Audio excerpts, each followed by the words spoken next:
Wawancara pengembangan aplikasi kesehatan mental untuk meningkatkan aksesibilitas. Kelompok 62 FTRPL.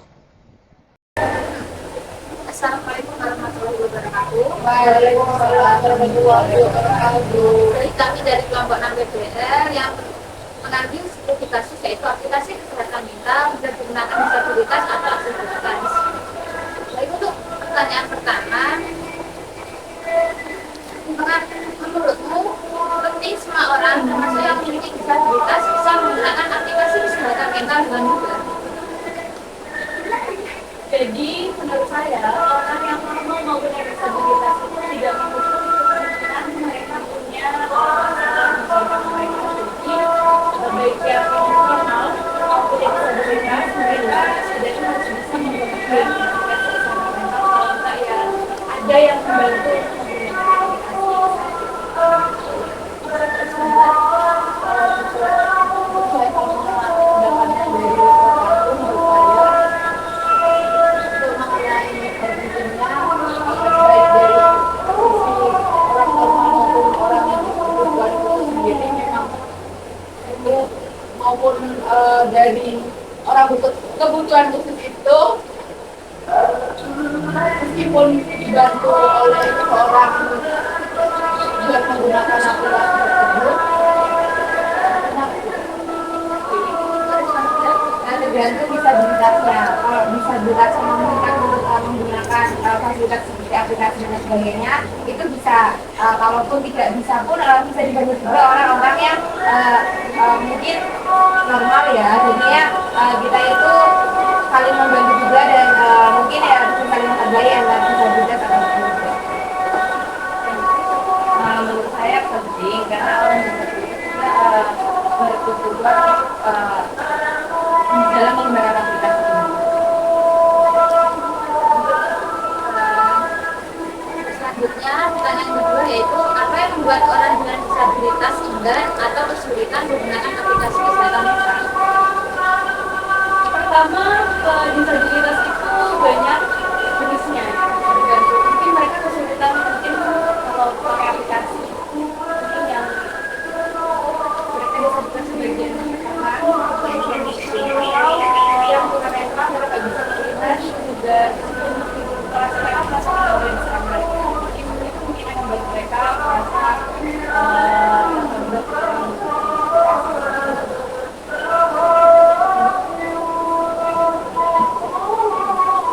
Pertanyaan tadi, apa yang membuat orang dengan disabilitas enggan atau kesulitan menggunakan aplikasi kesehatan mental?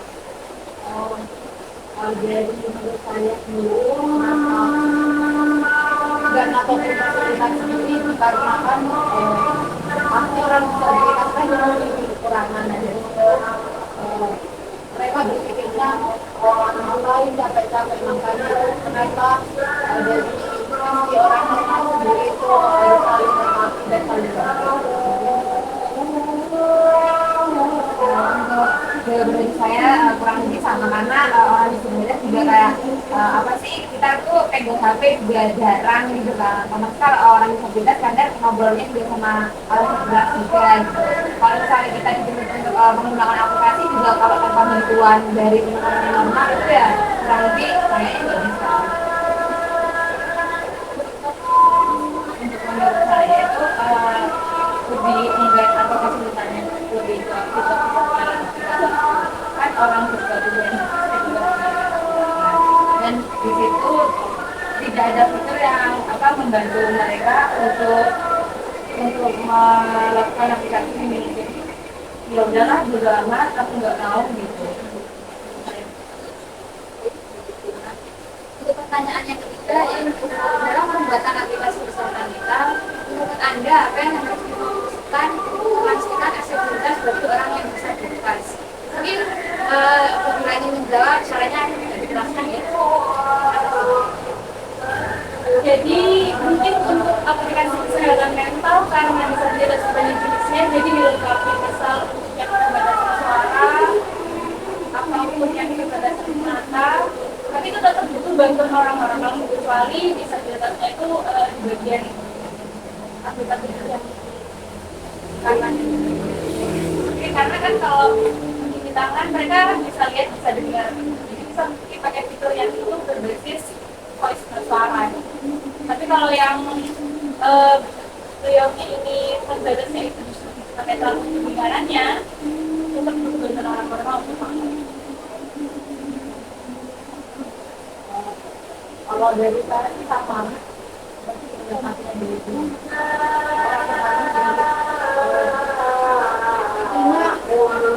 Benar banyak jenisnya, tapi baik lagi dari kita saja orang asal aja kebanyakan itu kalau buat pakai aplikasi itu kan kadang jadi menurut saya apalagi orang disabilitas jadi menurut saya saling lengkap satu sama lain jadi orang normal maupun ya dibantu oleh orang normal. Menurut saya di sini kan lebih ke kesehatan mental, jadi kesehatan mental itu lebih kayak kita pengen ngaduin apa gitu. Kalau kita misalnya mau ngobrol tapi kita nggak tahu cara ngobrol dengan aplikasinya, kita juga susah kan. Jadi ya mungkin kayak sama seperti respon satu tadi, seperti suaranya ataupun huruf-huruf yang ada di dalam aplikasinya. Menurut saya sama dari respon menurut saya itu lebih dibagukan untuk yang mendukung orang disabilitas ini seperti yang ada di aplikasi dan itu kan ada yang voice note, kita tinggal tekan calling signal yang sesuai kebutuhan kita. Jadi untuk ini mengharuskan seperti kayak suara voice recorder ya. Rekan-rekan jadi untuk pertanyaan yang keempat itu bagaimana aplikasi kesehatan mental bisa membantu orang dengan disabilitas yang menghadapi hambatan fisik. Aplikasi kesehatan mental dapat membantu orang dengan disabilitas. Jadi yang balik lagi karena adanya fitur-fitur yang mendukung mereka-mereka disabilitas tadi itu bisa membantu mereka dalam menghadapi keterbatasan mereka, bisa membantu keterbatasan yang mereka miliki.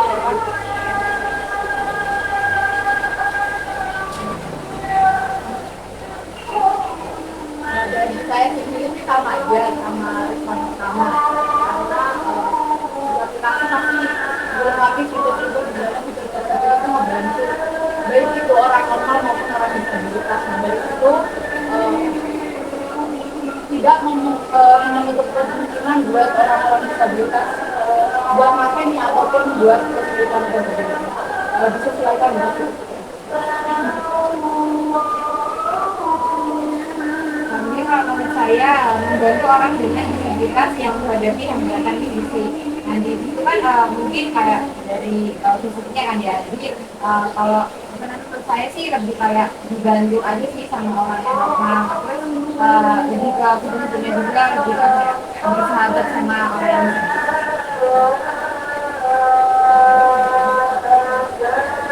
menurut saya sama seperti rata-rata sama seperti mereka.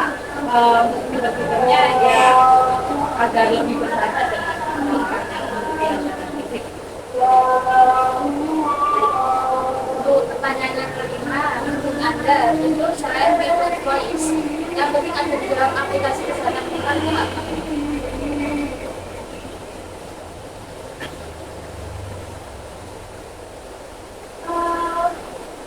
Pokoknya kalau yang penting itu tetap voice sih. Kayak di Google Maps gitu kan, kalau belok dia ada suara untuk mengarahkan gitu. Kalau untuk yang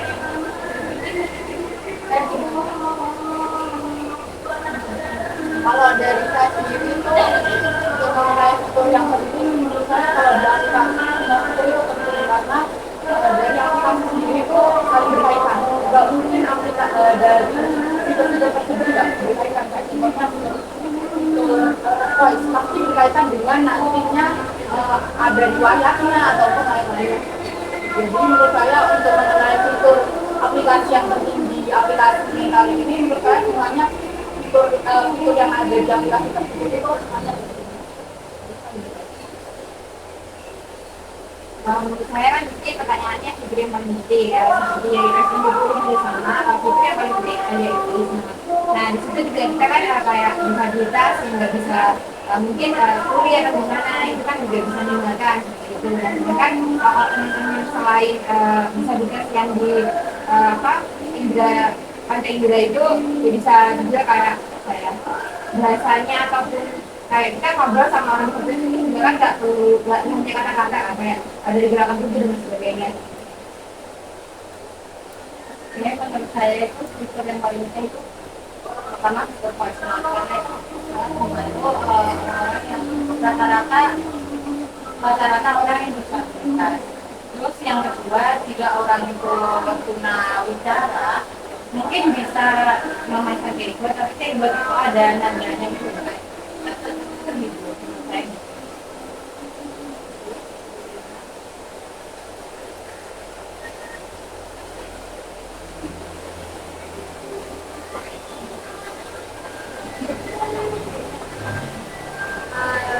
Mungkin bisa disebutkan beberapa fitur, yaitu nama fiturnya fitur voice recognition. Terus penambahan juga suara pada keyboard untuk mengajar itu.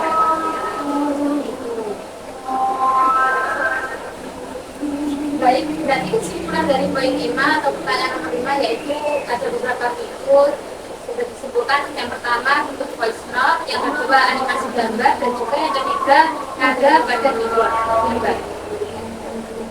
Selanjutnya pertanyaan yang keenam yaitu apakah Anda pernah membantu orang yang kesulitan dalam akses aplikasi disabilitas?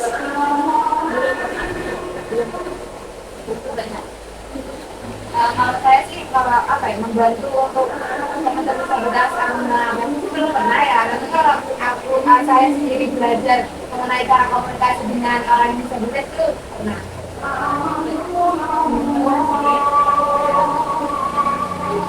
Jadi ini awam ya untuk kita.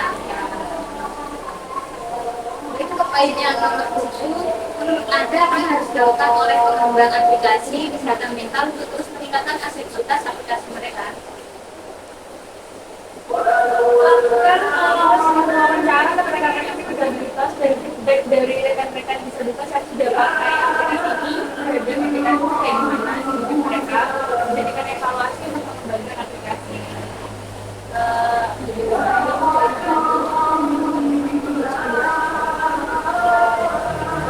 Sama tapi juga ada tambahan menurut saya di aplikasi juga perlu buat asli juga masukan buat aplikasi tersebut kurangnya apa ataupun aplikasi tersebut baik atau tidak ataupun menurut saya sih lebih ditanyakan ke orang yang bersangkutan ya, karena kan kita hanya orang biasa. Jika kita ditanya untuk kebutuhan apa sih yang pasti ke semua mereka yang mereka butuhkan juga mereka yang mendapatkan. Jadi kita harus menampung aspirasi dari mereka juga. Menurut saya kurang lebihnya sama respon mereka. Jika perlu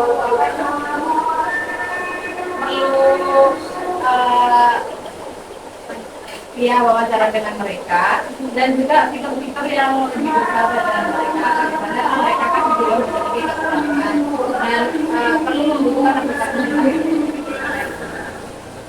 Oke, baik. Mungkin cukup itu saja dari saya atau dari kelompok PBL ini. Terima kasih untuk waktunya. Mohon maaf ada salah. Assalamualaikum warahmatullahi wabarakatuh. Waalaikumsalam.